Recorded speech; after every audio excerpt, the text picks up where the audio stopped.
नमस्कार, मी अनघा. अन्नपूर्णेच्या वात्सल्य खुणा या आपल्या YouTube चॅनलमध्ये तुम्हा सर्वांचं खूप मनापासून स्वागत. तर आज आपण पाहणार आहोत मेथीची मुद्दा भाजी कशी करायची. ही भाजी भाकरी, पोळी किंवा साध्या भातासोबत सुद्धा खूप अप्रतिम लागते. चला तर मग बघूया मेथीची मुद्दा भाजी कशी करायची. त्यासाठी लागणारं साहित्य आहे. इथे आपण साधारण अर्धी जोडी मेथी बारीक चिरून घेतलेली आहे. मेथी आधी निवडून घेतली, मग ती स्वच्छ धुवून घेतली आणि मग ती बारीक चिरून घेतली. वरण घेतलं आहे आपण इथे तुरीच्या डाळीचं घट्ट वरण घेतलं आहे. हे वरण अजिबात पातळ नाही करायचं आहे आपल्याला, याचा उपसा म्हणजे व्यवस्थित घट्ट असं वरण ठेवायचं आहे. त्याच्यानंतर गूळ, चिंच, शेंगदाणे, बारीक चिरलेला लसूण, थोडंसं डाळीचं पीठ, आपले मसाल्याचे सगळे पदार्थ, मीठ, तेल आणि पाणी. सगळ्यात आधी आपण कढईमध्ये 1 चमचाभर तेल घालूयात.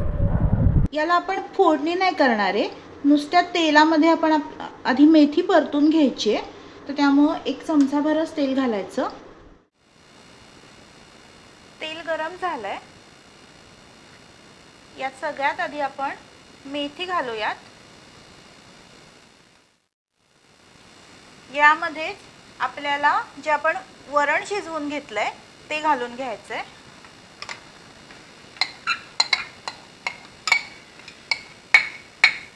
आता ही आपली अर्धी जोडी मेथी होती. याच्यासाठी मी 1 वाटीचं वरण इथे शिजवून घेतलं होतं आणि त्याचा उपसा मी याच्यामध्ये घातलाय.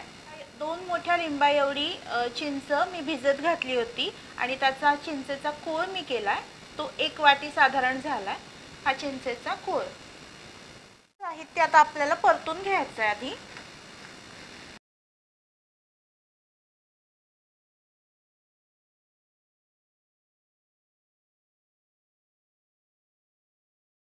हे आपलं छान एकजीव झालंय.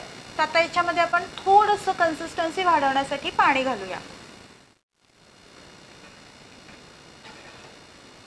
पाणी आपण याच्यात मिक्स करून घेऊ.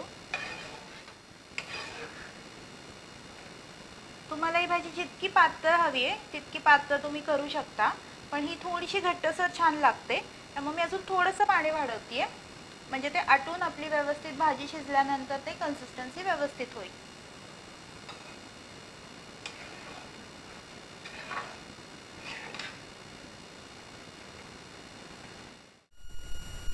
आता आपण या भाजीला एक वाफ काढून घेऊयात. आपण हे 2 चमचे डाळीचं पीठ घेतलंय.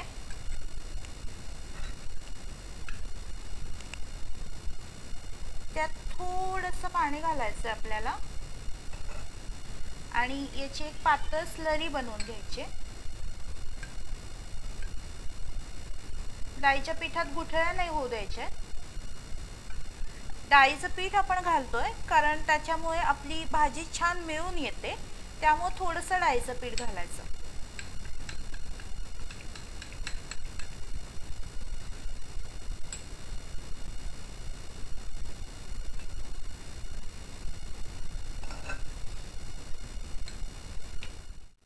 तर ही साधारण अशी पातळ कन्सिस्टन्सी ठेवली आहे.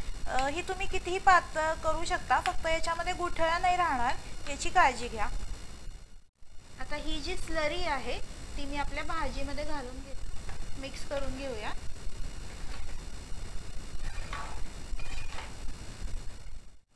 आता यात चवीनुसार आपण मीठ घालूया.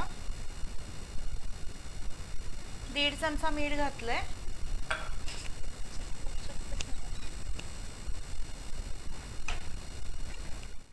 सगळं मिक्स झालंय. आता आपण याला एक उकळी काढूया.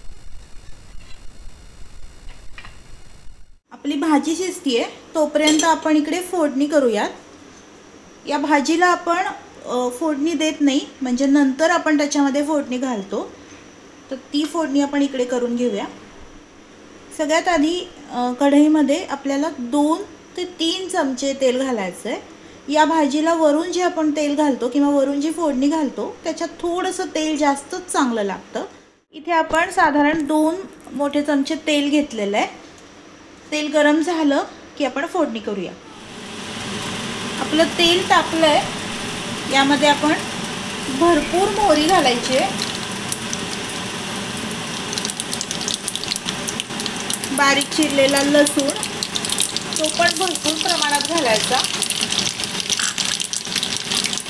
शेंगदाणे, हिंग, हळद, छान मिक्स करून घ्यायचं आपल्याला। हे थोडंसं मीठ आपण फोडणीत घालणार आहे, त्यामुळे आपलं जे लसूण आणि शेंगदाणे आहेत ते कुरकुरीत राहतात आणि त्याला पण एक छान चव येते। सगळ्यात शेवटी फोडणीमध्येच आपण तिखट घालणार आहे, 1.5 चमचा मी तिखट घातले आणि हे सगळं मिक्स करून आपण फोडणी बंद करूया आपला गॅस।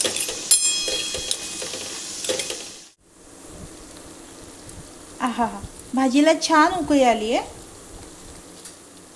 आता यामध्ये आपण चवीपुरता गूळ घालून घेणार आहे, आंबट गूळ छान लागते ही भाजी, त्यामुळे थोडासा गूळ घालायचा।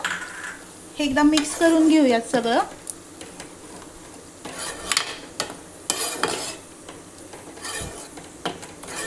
त्यामध्ये आपण जी फोडणी करून घेतली होती ती घालून घ्यायची आहे। बघा किती छान दिसतीये भाजी। फोडणी आपल्या भाजीत छान मिक्स करून घ्यायची आणि भाजी छान शिजू द्यायची। परत एकदा आता झाकण ठेवूया आणि याला 1-2-3 उकळ्या काढून घेऊया। बघूयात भाजी झाली आहे का। वा, किती छान उकळी आली आहे भाजीला आणि एकदम रसरशीत झाली आहे। मला एवढीच कन्सिस्टन्सी छान वाटते भाजीसाठी, म्हणजे तुम्ही भाताबरोबर, भाकरीबरोबर, पोळीबरोबर कशाबरोबरही भाजी खाऊ शकता। तुम्हाला अजून आटवून घ्यायची असेल तर तुम्ही आणखीन आटवू शकता या भाजीला।